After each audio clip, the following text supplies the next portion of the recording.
I mean, before going on this brewery tour, I thought it was just a group of like mad beer scientists who had huge beers and just created these, these beers for people to drink and just enjoy. And then you meet people here and you realize, oh, there's actually a shit ton of thought that goes into everything that happens in every facility. But would you admit, there's a lot of big beards too, though. There's always a lot of big beards. Y'all ready for this? Welcome to the Be Different Brewery Tour. On this week's episode, we're kicking it at MadTree.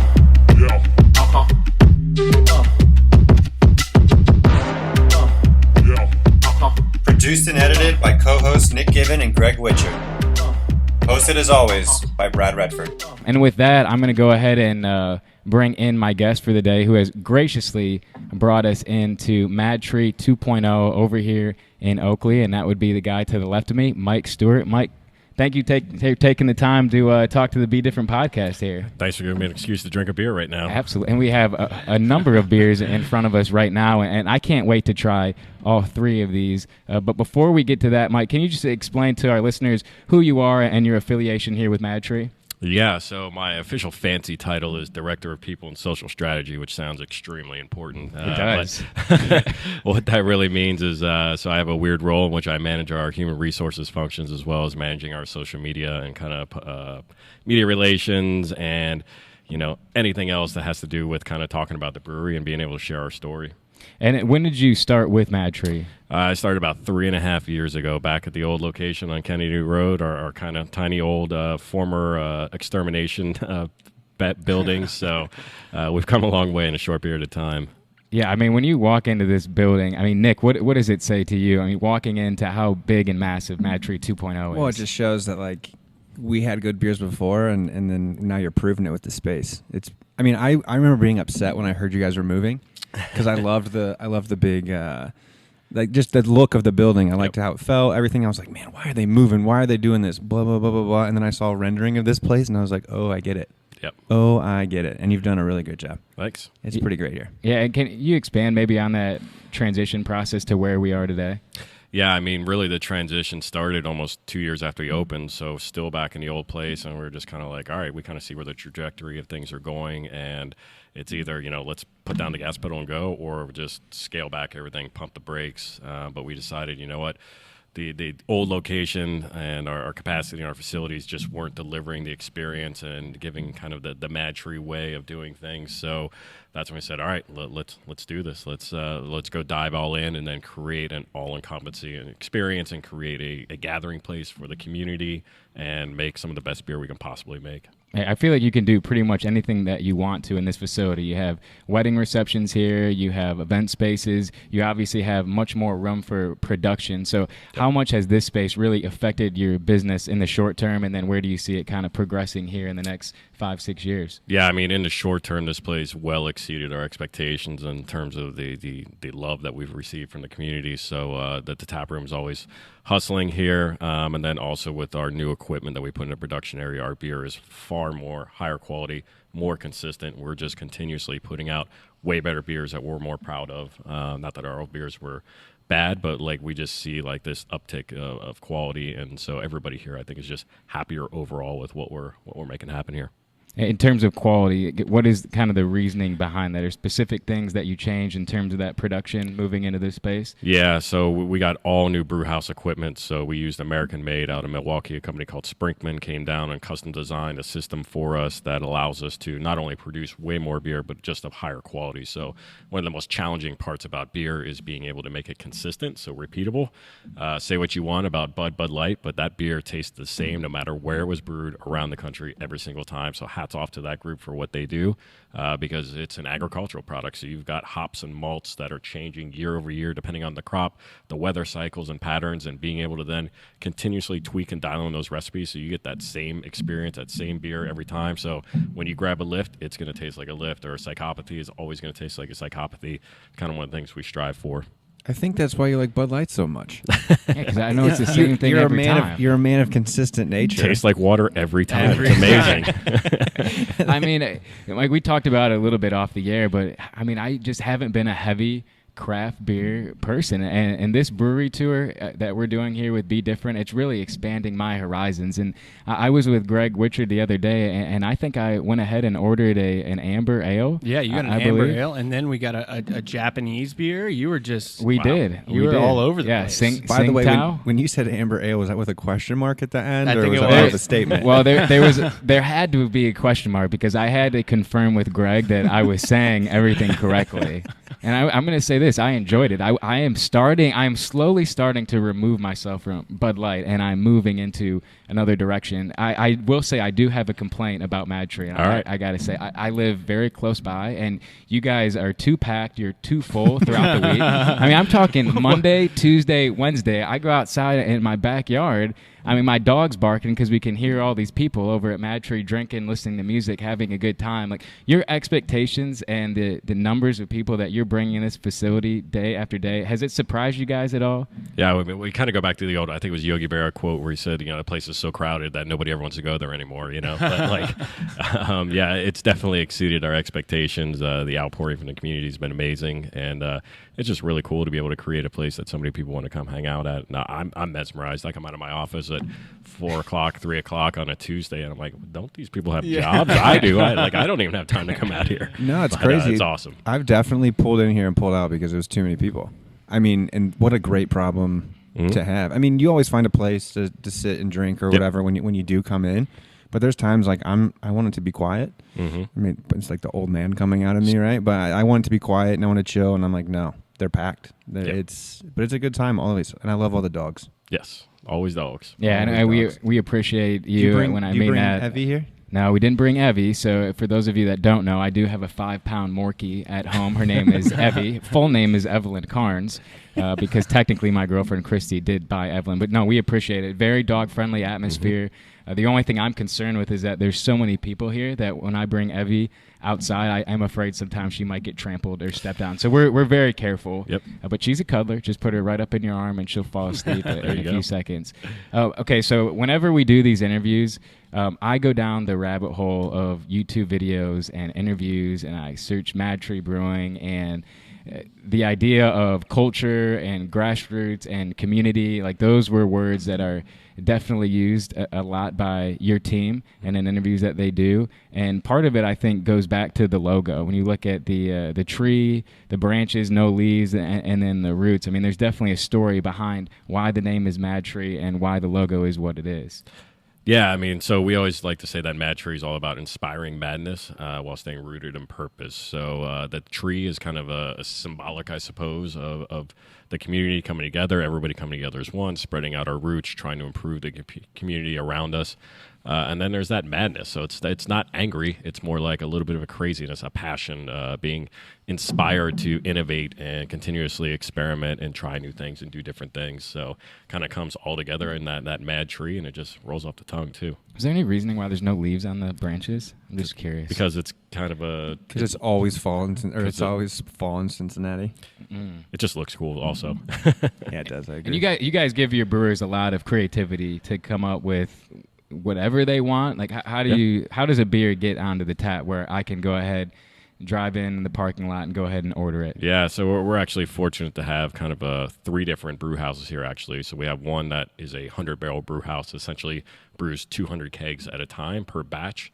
Then we have a kind of our pilot system, which is a 15-barrel system, so essentially 30 kegs at a time, and then a 1-barrel system, so just a real tiny, does 2 kegs at a time. So our brewers are given a ton of freedom to just continue to play with different recipes, as well as every employee can submit a recipe idea.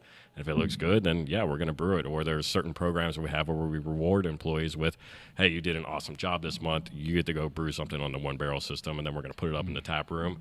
And then if it does well in the tap room, you never know when that beer is going to end up going potentially into production. It's happened more than once. So just having a little bit of fun, and then making sure you tell all your friends and family to come out and drink the shit out of that beer. That's how you get your beer into a can, maybe eventually. So you also, don't you guys do partner with nonprofits? Yes. To make a beer in their name, or what is it?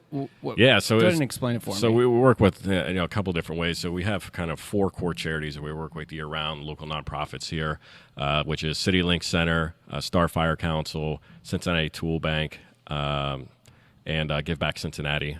So we work with those groups pretty closely in supporting a lot of their events here in the city because they touch the city in a lot of different ways. So a little bit of a diversity there. But then we'll often partner with either other nonprofits or different restaurants, bars, et cetera, to make a different beer. Where it's like, hey, you guys are awesome. You've been a great partner. You supported us. Like, let's make a beer together. Have fun. It's yours. It's your exclusive beer. You'll get all the access to it. So that's just a lot of fun to kind of bring everybody together. Like, oh, cool, I've had this crazy idea about using this weird off-the-wall fruit from South America or something. Like, we're like, sure, let's do it. Let's make it happen.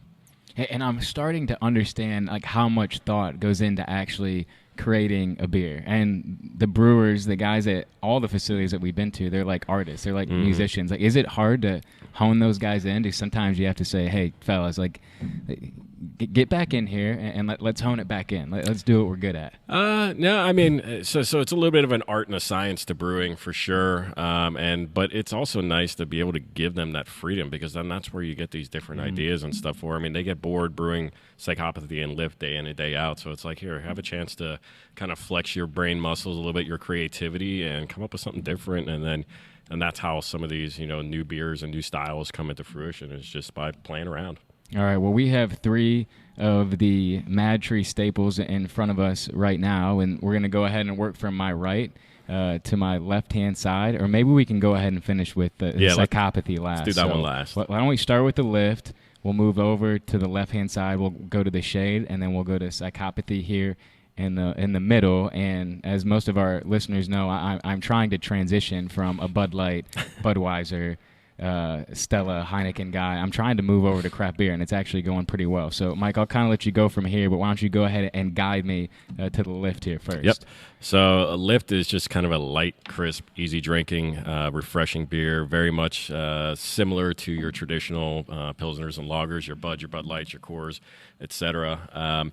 It is a traditional German style. It is technically an ale, which just means it uses a different kind of yeast than what they would use in a Budweiser or Bud Light, but it still provides that crisp, refreshing flavor. And then we kind of do a little twist on it, and that we use some hops that add just a little bit of a citrus orange character to it. Nothing overpowering or crazy or fruity or anything, but that's just a great everyday crusher. 4.7%, easy to do.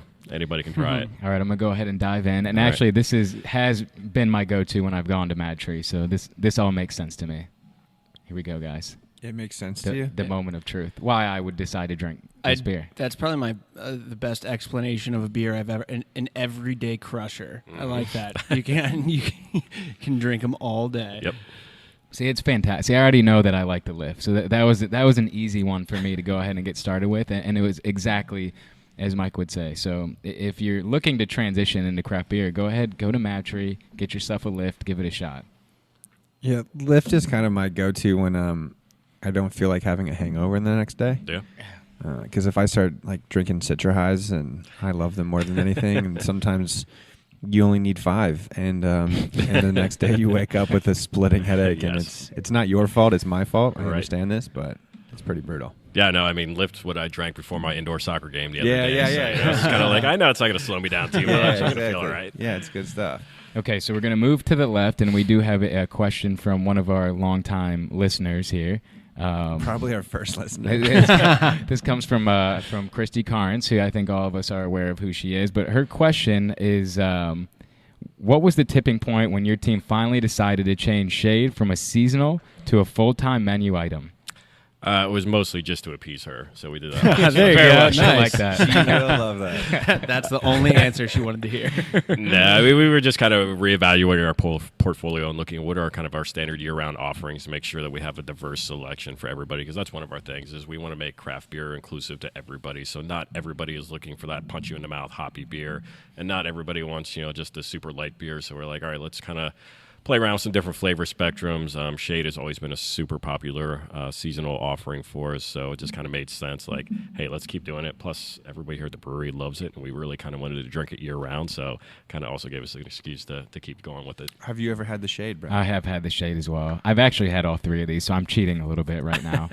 But all right, explain what's about to hit my palate right now. Yeah, so Shade is a tart fruit ale. So we use blackberry puree as well as some sea salt in there. So it gives a little bit of the salt kind of gives it a little bit of that thirst quenching flavors to it. It is a little bit tart. I wouldn't call it sour, but there is a little bit of kind of a citric bite in it. And then you get that refreshing blackberry fruit flavor. Again, this is another one that you can knock back all day, 4.6%. Great for hot weather. Also really good for mixing with some cocktails. You can do some pretty cool stuff with Shade and cocktails. So it's a fun beer. Okay, I'm going to dive in, and it's a perfect day to have a Shade because it's about 70 degrees and sunny out right now. So here we go. I'm diving in, fellas. I actually can't get over how empty the parking lot is right now. I've just never seen it like this. I mean, we're here pretty early. I've just never seen it. Never seen it. I might drink all 3 of these, which isn't a good idea for how early it is in the day. So if you had to rank them, Brad, then you've already tried it. Go ahead and take a sip of this PsycHOPathy because I know that... Okay, but I want an explanation on what makes a good IPA. Because, what is it? Is it the good earthiness IPA of it? Like, no, what are you like it's for you Greg, IPA drinkers? Because it's what if makes Greg a good Richard one? would drink 6 of them. That's it. That's if it's a I good I know, one. but I'm saying, what are you looking for? Like, what are you looking for in an IPA? Like when you're making PsycHOPathy, why is it so popular? So I'll say this: there's a spectrum of IPAs these days. That's a category that's just exploded over the last 5 to 10 years. You've got a real range of different options with IPAs and what people kind of consider that. Generally, what you're looking at an IPA is that it is more heavily hopped. So depending on when you put those hops into the boil, when you're actually making the beer, it's going to impart different notes of either bitterness or just flavor and aroma. So with PsycHOPathy, we are going with more of kind of what we call a Midwest or West Coast style IPA, a little bit traditional, so it uses a lot of what we call C hops. So they are traditional citrus forward, maybe a little bit floral, a little bit grassy note to it. There is a pronounced bitterness there, but generally the hops, the fruitiness and the floral notes of the hops will kind of overtake that bitterness. But it's meant to be just kind of a bold stand-up beer that, it delivers at 6.9%, so it'll catch up to you if you're not used to those. So you got to, practice a little moderation as you're getting used to this here. But it's just an easy, traditional Midwest IPA. Okay. PsycHOPathy is like Diving in. one of 3. I won't mention the other 2 names of my panic beers when I'm at if I'm ordering somewhere and I'm not ready for the bartender to come up to me and they're like, "What do you want?" PsycHOPathy. Right. It's one of my go-tos. Yeah, like for me, Bell's Too Hearted is one of Boom. my go-tos. Okay, thank you. That's like kind of where I place PsycHOPathies in that category. Like, you know what? I know what I'm going to get. It's going to deliver in all the points I want out of an IPA, and then I'm good to go. Bell's Too Hearted is fantastic. Yep. Okay, so I like the PsycHOPathy, He's but growing. I think I actually did. But like could you have 2 of them? That's a tough question after having 2 sips of it. Okay, I can't. I could do one all the way through, but I'm starting to understand with the IPA, like you really have to buy into like the earthiness of the Not IPA. all of them, but a lot of them. Yeah. A lot of them, though, correct? But it does. It has a much more. It has more of a bold flavor. Like when I compare drinking the PsycHOPathy to the Shade and to the Lift, like if I take my time and actually drink the PsycHOPathy, think about what I'm drinking, I can get like my taste buds are completely full. Like I can get kind of a mix of everything. Where if I'm just drinking a Lift or a Shade or a Bud Light, God forsake me if I ever do that again. Like I don't taste Well, that. see, Bud Light has its place. Yes. Yeah. It is. If you see me, if anyone listening or viewing sees me at a bar with a Bud Light or a Miller Lite in my hand, let you know this: I am hammered. I've already had 10 IPAs. I am absolutely shit-faced, and I cannot drink another heavy beer without risk of puking. And I have way too much pride to do that in public anymore. So it's just that's the only way that I have a Bud Light or Miller Lite in my hand at a bar. I'm just holding on for dear life. When is the Uber arriving? That's kind of how it works for me. I know Greg's much of the same way. Yeah, 100%. Or unless we're doing a heavy day drinking day. That's I'll a have like 2 story. IPAs, and then it's like, okay, if we're going to be drinking for 12 hours, then I can have 2, and then I have to get a wean 6 Bud Lights, and then maybe I can have one more. And then we were just done at Keeneland, and he goes, pick up a case of Bud Light. And like I got there, and he had a 6-pack of like craft beer, and I go, what's that? And he goes, well, I can't start with the Right. Bud Light. Yeah. I just can't do it. It's just the way it goes. All right, so what's next for MadTree? Other than are they taking over Cincinnati? All right, that's done. Is the world next, or what's going on? Kind of our vision is always to be the most respected brewery in the region. The region's a little bit of a nebulous term, kind of on purpose too, but generally we want to kind of stay with a Midwest footprint. We don't have plans for global domination or trying to distribute. Not yet. all 50 Not states. yet. It's coming. I don't know. I don't know that we'd ever get there, but of course I've said all kinds of other stuff that we're never going to do, and we ended up doing it. So right now we're distributed all throughout Ohio, Kentucky, and about 75% of Tennessee. So we're pretty comfortable with where we're at right now. And, if we wanted to, we could be sending beer to 20, 30 other states in small amounts and just setting it out there. And then half the time it's probably just going to rot on the shelf because nobody knows it if you don't have any support behind it. So our model is to ensure that we have, sales reps in every city, very tight relationship with our distributors.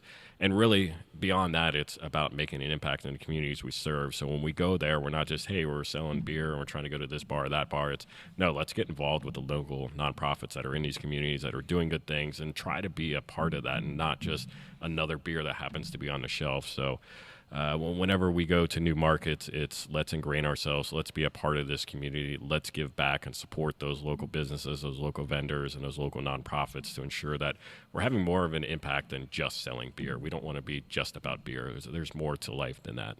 Beer is great. Beer brings people together, but having more of an impact is more important to us. Yeah, agreed. I mean, if you don't, but then again, life without beer, I don't even know if I want to. Sounds awful. What's that about? I mean, before going on this brewery tour, I thought it was just a group of like mad beer scientists who had huge beers and just created these beers for people to drink and just enjoy. And then you meet people here and you realize, oh, there's actually a shit ton of thought that goes into everything that happens in every facility. But would you and admit, every there's beer. a lot of big beards too, though. There's still There's always a lot of big beers. beers. There's still a lot of beers around. All right, so for those who have never been to MadTree and never been to this facility, are there any like specific nights or events? And I know this isn't coming out until mid-July, but for someone who hasn't been here, like what night maybe would you recommend them coming to, or a possible event late summer, early fall?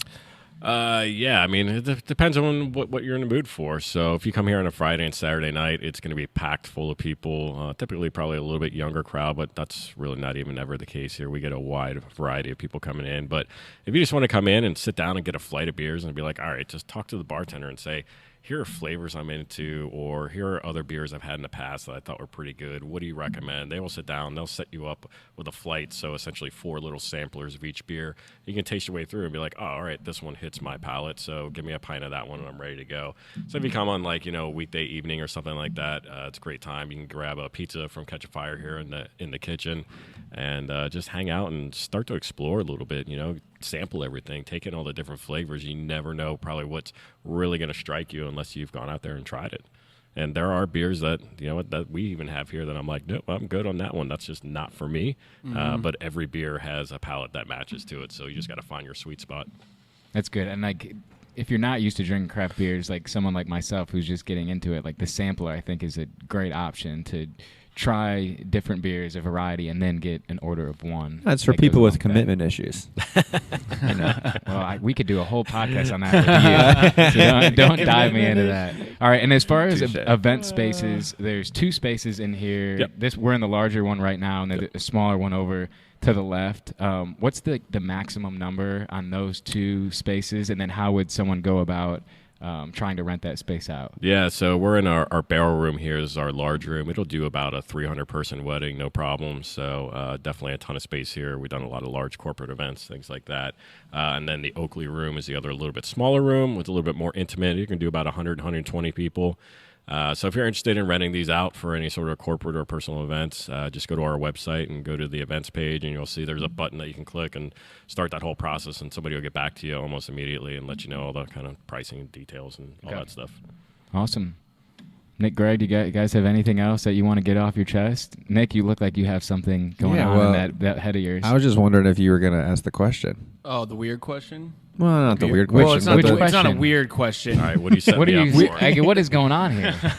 Is there a question that I had? Well, yeah, that you're no, supposed to ask every time. The beer question. Oh my gosh, I can't believe I didn't do Yeah, you this. didn't do that, or I didn't ask the beer question.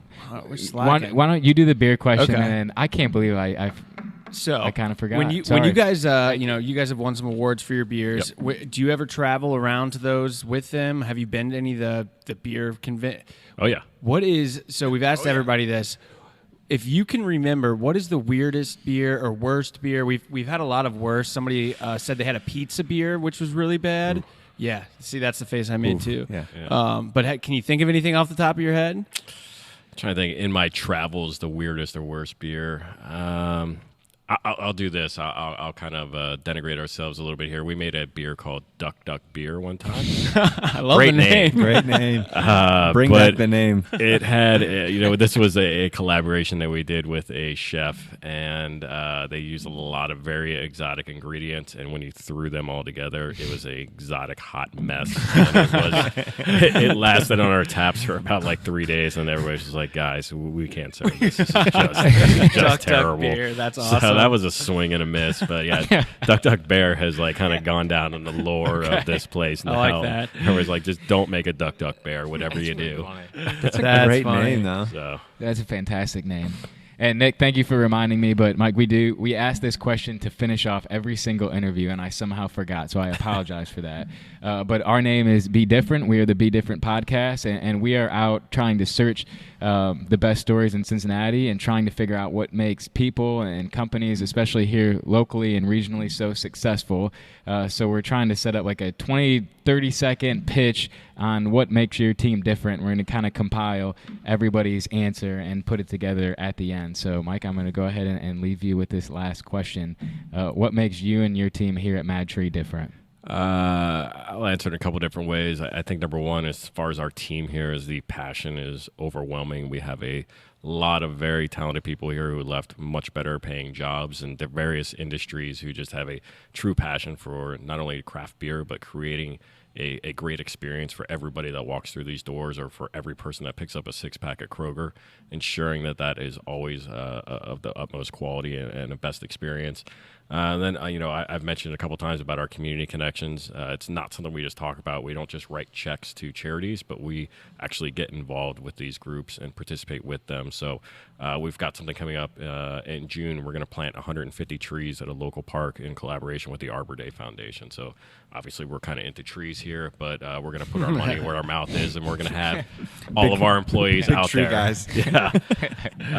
And it's, our core charities that we partner with year round, and finding different ways to support them and put on great events and give them exposure to the community. And then also at the end of the day, this tap room is a great place if you're here locally to stop in and just gather. So there are always kids running around, dogs running around. It's just a swath of different people that come through these doors, and making sure that everybody feels welcome and included and has a good experience. And beer is kind of that conduit that brings together so many different walks of life, and it's pretty awesome that it's just a simple beverage can have some pretty powerful impact. All right, Mike. Well, thank you so much for that, and thank you for allowing the Be Different podcast to come in here on a work day, and we appreciate that. Some people kind of shut the door when we decide to come in. So, no, thanks for taking the time, and we appreciate all that. And as for our listeners, Brad Redford, Nick Given, Greg Wichard, we are out of here.